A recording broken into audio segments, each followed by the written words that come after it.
ಎಲ್ಲರಿಗೂ ನಮಸ್ಕಾರ. ಇವತ್ತು ನಾನು ನಿಮಗೆ ಮೈದಾ ಹಿಟ್ಟನ್ನ ಉಪಯೋಗಿಸ್ತೇನೆ ರುಚಿಯಾಗಿರ್ತಕ್ಕಂಥ ಒಬ್ಬಟ್ಟನ್ನ ಹೇಗೆ ಮಾಡೋದು ಅಂತ ತೋರಿಸ್ಕೊಡ್ತಾ ಇದ್ದೀನಿ.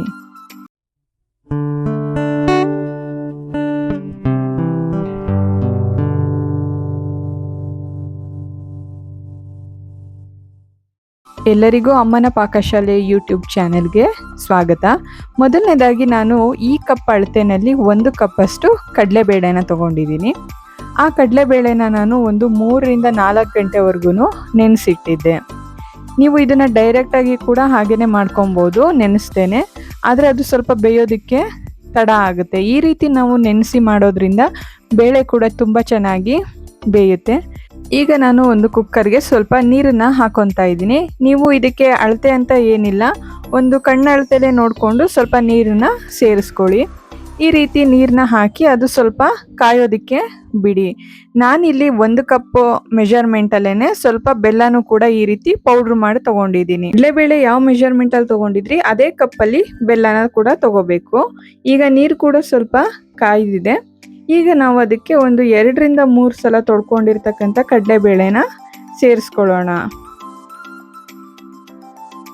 ಹೀಗೆ ಕಡಲೆಬೇಳೆ ಸೇರಿಸಾದ್ಮೇಲೆ ಇದಕ್ಕೆ ಒಂದು 1/4 ಟೇಬಲ್ ಸ್ಪೂನಷ್ಟು ಅರಿಶಿನ ಪುಡಿ, ಹಾಗೆಯೇ ಒಂದು ಸ್ವಲ್ಪ ಎಣ್ಣೆನೂ ಕೂಡ ಇದಕ್ಕೆ ಹಾಕ್ಕೊಬೇಕು.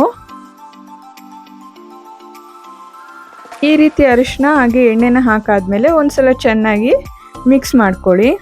ಈ ರೀತಿ ಮಿಕ್ಸ್ ಮಾಡಾದ್ಮೇಲೆ ಅದಕ್ಕೆ ಲಿಡ್ನ ಕ್ಲೋಸ್ ಮಾಡಿ ಒಂದು 2 ರಿಂದ 3 ವಿಷಲ್ ಕೂಗಿಸ್ಕೊಳ್ಳಿ. ಜಾಸ್ತಿ ವಿಷಲ್ ಹಾಕ್ಸಕ್ಕೆ ಹೋಗ್ಬೇಡಿ, ಯಾಕೆಂದರೆ ನಾವು ಕಡಲೆಬೇಳೆನ ನೆನೆಸಿಟ್ಕೊಂಡಿದ್ದೀವಿ.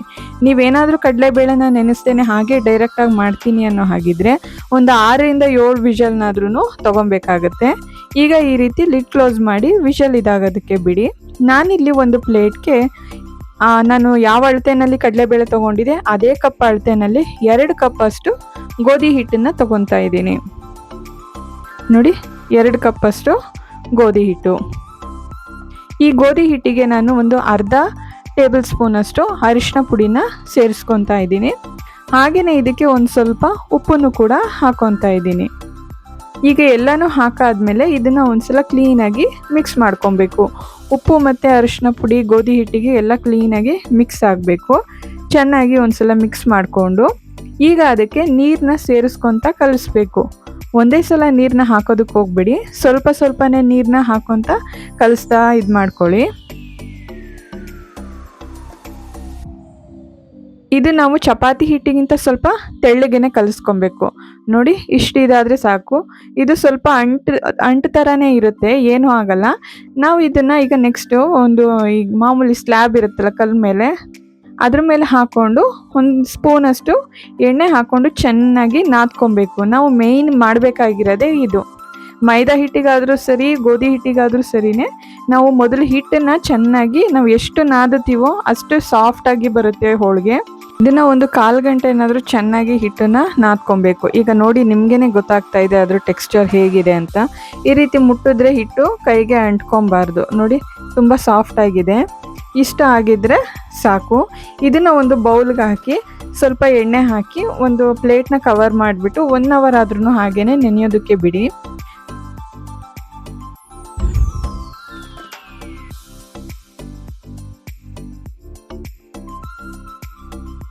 ಈಗ ಕಡಲೆಬೇಳೆ ಕೂಡ ತುಂಬ ಚೆನ್ನಾಗಿ ಬೆಂದಿದೆ, ನೋಡ್ತಾ ಇದ್ದೀರಾ. ಕಡಲೆಬೇಳೆ ಎಲ್ಲ ತುಂಬ ಚೆನ್ನಾಗಿ ಬೆಂದಿದೆ. ಒಂದು ಕಾಳನ್ನ ನೀವು ಮುಟ್ಟು ನೋಡಿದ್ರೇ ಗೊತ್ತಾಗುತ್ತೆ, ಅದು ಪೌಡ್ರ್ ಥರ ಎಲ್ಲ ಅಮ್ಕಿದ್ರೆ ಸ್ವಲ್ಪ ಹಿಟ್ಟಾಗೆ ಚೆನ್ನಾಗಿ ಬೆಂದಿದೆ. ಇಷ್ಟು ಬೆಂದಿದ್ರೆ ಸಾಕು. ಇದರದ್ದು ನೀರನ್ನೆಲ್ಲ ಸ್ಟ್ರೈನ್ ಮಾಡಿ ಈ ರೀತಿ ಇಟ್ಕೊಳ್ಳಿ. ಇದು ಸ್ವಲ್ಪ ತಣ್ಣಗಾಗಬೇಕು, ಅಲ್ಲಿವರೆಗೂ ಆರೋದಕ್ಕೆ. ಇಲ್ಲ ಒಂದು ಪ್ಲೇಟಿಗಾದರೂ ಹಾಕಿಬಿಡಿ, ಇಲ್ಲ ಹಾಗೇನಾದ್ರೂ ಇಡಿ. ಇದು ಚೆನ್ನಾಗಿ ಕೂಲ್ ಆಗಬೇಕು. ಇಲ್ಲಿ ನಾನು ಒಂದು 5-6 ಏಲಕ್ಕಿನ ತೊಗೊಂಡಿದ್ದೀನಿ. ಹಾಗೆಯೇ ಇದಕ್ಕೆ ಒಂದು ಅರ್ಧ ಕಪ್ಪಷ್ಟು ತುರಿದಿರ್ತಕ್ಕಂಥ ತೆಂಗಿನಕಾಯಿನೂ ತೊಗೊಂಡಿದ್ದೀನಿ. ನೋಡಿ, ನಾನಿಲ್ಲಿ ಕಡಲೆಬೇಳೆನ ಒಂದು ಪ್ಲೇಟ್ಗೆ ಹಾಕಿ ಆರೋದಕ್ಕೆ ಬಿಟ್ಟಿದ್ದೆ. ಈಗ ಚೆನ್ನಾಗಿ ಅದು ಕೂಡ ತಣ್ಣಗಾಗಿದೆ.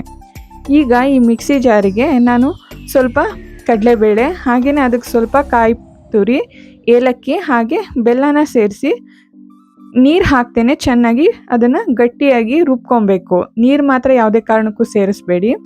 ಇದನ್ನು ನೀವು ಒಂದು 2 ಬ್ಯಾಚಲ್ಲಿ ರುಬ್ಕೊಳ್ಳಿ.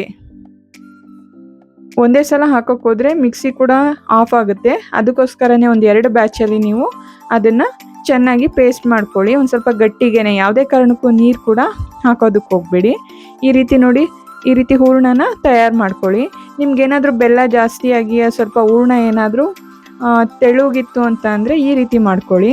ಈ ರೀತಿ ಒಂದು ಪಾತ್ರೆಗೆ 1 ಸ್ಪೂನ್ ತುಪ್ಪ ಹಾಕಿ ಈ ರೀತಿ ಹೂರಣನ ಹಾಕ್ಕೊಂಡು ಮೀಡಿಯಮ್ ಫ್ಲೇಮಲ್ಲಿ ಒಂದು 3-4 ನಿಮಿಷದ ಕಾಲ ಚೆನ್ನಾಗಿ ಕೈ ಆಡಿಸ್ಕೊತಾ ಇರಿ.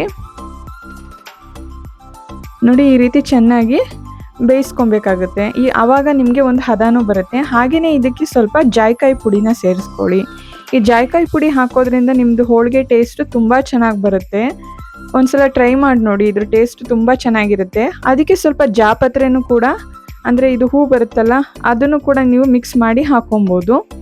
ಈಗ ನೋಡಿ, ನಾನು ಆಗಲೇ 1 ಅವರ್ ಮುಂಚೆನೇ ರೆಸ್ಟ್ ಮಾಡೋದಕ್ಕೆ ಬಿಟ್ಟಿರ್ತಕ್ಕಂಥ ಹಿಟ್ಟು ಕೂಡ ನೋಡಿ ತುಂಬ ಸಾಫ್ಟ್ ಆಗಿದೆ.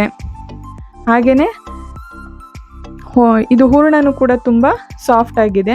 ನೋಡಿ, ಈಗ ಮುಟ್ಟು ನೋಡಿದ್ರೇ ನಿಮ್ಗೆ ಗೊತ್ತಾಗುತ್ತೆ ಒಂದು ಕನ್ಸಿಸ್ಟೆನ್ಸಿ, ನಾವು ಉಂಡೆ ಕಟ್ಟೋ ಅಷ್ಟು ಹದಕ್ಕಿದೆ, ಕೈಗೂ ಕೂಡ ಅಂಟ್ತಾ ಇಲ್ಲ. ಇದು ಪರ್ಫೆಕ್ಟ್ ಆಗಿದೆ. ಈಗ ನಾನಿಲ್ಲಿ ಒಂದು ಹೋಳಿಗೆ ಪೇಪರಿಗೆ ಸ್ವಲ್ಪ ಎಣ್ಣೆನ ಹಾಕೊತಾ ಇದ್ದೀನಿ. ನೀವು ಬೇಕಾದರೆ ಬಾಳೆ ಎಲೆ ಮೇಲೂ ಕೂಡ ಇದನ್ನು ಲಟ್ಟಿಸ್ಕೊಬೋದು. ಈ ರೀತಿ ಹೋಳಿಗೆ ಪೇಪರ್ಗೆ ಸ್ವಲ್ಪ ಎಣ್ಣೆನ ಕ್ಲೀನಾಗಿ ಹಚ್ಕೊಂಡು ಸ್ವಲ್ಪ ಹಿಟ್ಟನ್ನು ತಗೊಳ್ಳಿ. ನಾವು ಕಣಕ ರೆಡಿ ಮಾಡ್ಕೊಂಡಿದ್ವಲ್ಲ, ಆ ಕಣಕನ ತಗೊಂಡು ಕ್ಲೀನಾಗಿ ಒಂದ್ಸಲ ನಾದಿ ಒಂದು ಸ್ವಲ್ಪ ಉಂಡೆ ಮಾಡಿಕೊಂಡು ಈ ರೀತಿ ಮಾಡ್ಕೊಳ್ಳಿ. ಈಗ ಇದಕ್ಕೆ ನಾವು ಸ್ಟಫಿಂಗ್ ಏನು ಹೂರಣ ರೆಡಿ ಮಾಡಿ ಇಟ್ಕೊಂಡಿದ್ವಿ, ಕಡಲೆಬೇಳೆ ಹೂರಣ, ಅದನ್ನು ಇದ್ರ ಮಧ್ಯದಲ್ಲಿ ಹಾಕಿ ಕ್ಲೀನಾಗಿ ಅದರದ್ದು ಎಡ್ಜಸ್ನೆಲ್ಲ ಕ್ಲೀನಾಗಿ ಕವರ್ ಮಾಡ್ಕೊಬೇಕು. ನಿಮಗೆ ಬೇರೆ ರೀತಿ ಪ್ರೊಸೀಜರ್ ಏನಾದರೂ ಗೊತ್ತಿದ್ರೆ ಇದನ್ನು ಕವರ್ ಮಾಡ್ಕೊಂಡು ಮಾಡೋದು, ನಿಮ್ಗೆ ಹೇಗೆ ಗೊತ್ತಿದೆಯೋ ಆ ರೀತಿನಲ್ಲೇ ಮಾಡಿ. ಈ ರೀತಿ ಮಾಡ್ಕೊಂಡಾದ್ಮೇಲೆ ಇದರಲ್ಲಿ ಒಂದು ಸ್ವಲ್ಪ ಏನಾದರೂ ಎಕ್ಸ್ಟ್ರಾ ಹಿಟ್ಟು ಏನಾದರೂ ಬಂದರೆ ಅದನ್ನು ರಿಮೂವ್ ಮಾಡ್ಕೊಳ್ಳಿ. ಅದಿದ್ರೂ ಏನಿಲ್ಲ, ಅದಿದ್ರೂ ಸ್ವಲ್ಪ ಅದು ಮೈದಾ ಹಿಟ್ಟಿಂದು ಎಡ್ಜಸ್ಸಲ್ಲೆಲ್ಲ ಸ್ವಲ್ಪ ದಪ್ಪ ಆಗುತ್ತೆ ಅಷ್ಟೇ, ಇನ್ನೇನಿಲ್ಲ. ಈ ರೀತಿ ಕ್ಲೀನಾಗಿ ಮಾಡಿಕೊಂಡು ಸ್ವಲ್ಪ ಎಣ್ಣೆ ಹಾಕ್ಕೊಂಡು ಅದನ್ನು ಚೆನ್ನಾಗಿ ಉಂಡೆ ಮಾಡ್ಕೊಳ್ಳಿ. ಕೈ ಮೇಲೇ ಸ್ವಲ್ಪ ಹೊತ್ತು ಚೆನ್ನಾಗಿ ಪ್ರೆಸ್ ಮಾಡ್ಕೊಳ್ಳಿ. ಆಗ ಹೂರಣ ಎಲ್ಲ ಕಡೆಗೂ ಕ್ಲೀನಾಗಿ ಸ್ಪ್ರೆಡ್ ಆಗುತ್ತೆ. ನೋಡಿ, ಈ ರೀತಿ ಕೈನಲ್ಲೇ ಸ್ವಲ್ಪ ಹೊತ್ತು ಟೈಮು ಈ ರೀತಿ ಪ್ರೆಸ್ ಮಾಡ್ಕೊಂಡಾದ್ಮೇಲೆ ಶೀಟ್ ಮೇಲೆ ಹಾಕಿ ಈ ರೀತಿ ಕೈಯಲ್ಲೇ ಕ್ಲೀನಾಗಿ ಹೂರಣ ಎಲ್ಲ ಕಡೆಗೂ ಸ್ಪ್ರೆಡ್ ಆಗೋ ಹಾಗೆ ಲಟ್ಟಿಸ್ಕೊಳ್ಳಿ. ನಿಮಗೆ ಈ ರೀತಿ ಕೈಯಲ್ಲಿ ಇದು ಮಾಡೋಕ್ಕಾಗಲಿಲ್ಲ ಅಂತ ಅಂದರೆ ಇದ್ರ ಮೇಲೇ ಇನ್ನೊಂದು ಪ್ಲಾಸ್ಟಿಕ್ ಕವರ್ನ ಹಾಕ್ಕೊಂಡು ನಿಮ್ಮ ಚಪಾತಿ ಲಟ್ಟಿಸೋ ಲಟ್ಟಣಿಗೆ ಇರುತ್ತಲ್ಲ, ಅದ್ರ ಮೇಲೂ ಕೂಡ ಲಟ್ಟಿಸ್ಕೊಬೋದು. ನಿಮಗೆ ಎಷ್ಟು ತೆಳು ಬೇಕೋ ಅಷ್ಟು ಇದಕ್ಕೆ ನೀವು ಮಾಡ್ಕೊಳ್ಳಿ. ಈಗ ತಾವೇ ಕಾಯೋದಕ್ಕೆ ಇಟ್ಟು ಅದಕ್ಕೆ ಸ್ವಲ್ಪ ಎಣ್ಣೆನ ಹಾಕ್ಕೊಳ್ಳಿ. ಅದು ಸ್ವಲ್ಪ ಕಾಯ್ದಾದ್ಮೇಲೆ ಈ ಒಬ್ಬಟ್ಟೆನ ಅದ್ರ ಮೇಲೆ ಹಾಕಿ ನಿಧಾನಕ್ಕೆ ಆ ಪೇಪರ್ನ ರಿಮೂವ್ ಮಾಡಿಬಿಡಿ. ಇದನ್ನು ನಾವು ಮೀಡಿಯಮ್ ಫ್ಲೇಮಲ್ಲೇ ಚೆನ್ನಾಗಿ ಬೇಯಿಸ್ಕೊಬೇಕು. ಈ ರೀತಿ 2 ಸೈಡನ್ನು ಕೂಡ ಚೆನ್ನಾಗಿ ಬೇಯಿಸ್ಕೊಬೇಕು. ನೀವು ಇದಕ್ಕೆ ಆಯಿಲ್ ಆದರೂ ಹಾಕೊಬೋದು, ಇಲ್ಲ ತುಪ್ಪನಾದರೂ ಹಾಕೊಬೋದು. ನಾನು ಕೂಡ ಫಸ್ಟ್ ಟೈಮ್ ಈ ಹೋಳಿಗೆನ ಟ್ರೈ ಮಾಡ್ತಾ ಇರೋದು ಗೋಧಿ ಹಿಟ್ಟು ಹಾಕಿ. ಮೈದಾ ಹಿಟ್ಟಲ್ಲೆಲ್ಲ ಮಾಡ್ತಾ ಇರ್ತೀವಿ, ಆದರೆ ಗೋಧಿ ಹಿಟ್ಟಲ್ಲಿ ನಾನು ಕೂಡ ಇವತ್ತು ಫಸ್ಟ್ ಟೈಮ್ ಮಾಡಿದ್ದು. ಟೇಸ್ಟ್ ಕೂಡ ತುಂಬ ಚೆನ್ನಾಗಿರುತ್ತೆ. ಈ ಯುಗಾದಿಗೆ ನೀವು ಕೂಡ ಈ ರೀತಿ ಗೋಧಿ ಹಿಟ್ಟಿನಲ್ಲಿ ಹೋಳಿಗೆನ ಮಾಡಿ ನಿಮ್ಮ ಮನೆಯವ್ರಿಗೂ ಎಲ್ರಿಗೂ ಸರ್ವ್ ಮಾಡಿ. ಮೈದಾ ಹಿಟ್ಟು ಉಪಯೋಗಿಸಿ ನಾವು ಯಾವಾಗ್ಲೂ ಮಾಡ್ತಾನೆ ಇರ್ತೀವಿ. ಈ ಸಲ ಫಾರ್ ಎ ಚೇಂಜ್ ಒಂದ್ಸಲ ಗೋಧಿ ಹಿಟ್ಟಲ್ಲಿ ಮಾಡಿ ನೋಡಿ, ಟೇಸ್ಟ್ ತುಂಬ ಚೆನ್ನಾಗಿರುತ್ತೆ. ಈ ವಿಡಿಯೋ ನಿಮಗೆ ಇಷ್ಟ ಆಗಿದ್ರೆ ಲೈಕ್ ಮಾಡಿ, ಶೇರ್ ಮಾಡಿ, ಹಾಗೆ ಕಮೆಂಟ್ ಮಾಡಿ ತಿಳಿಸಿ ಹೇಗೆ ಬಂತು ಅಂತ ಹೇಳಿ. ಯಾರೆಲ್ಲ ನನ್ನ ಚಾನಲ್ನ ಸಬ್ಸ್ಕ್ರೈಬ್ ಆಗಿಲ್ಲ, ಸಬ್ಸ್ಕ್ರೈಬ್ ಮಾಡ್ಕೊಳ್ಳಿ. ಎಲ್ರಿಗೂ ಕೂಡ ತುಂಬ ಧನ್ಯವಾದಗಳು.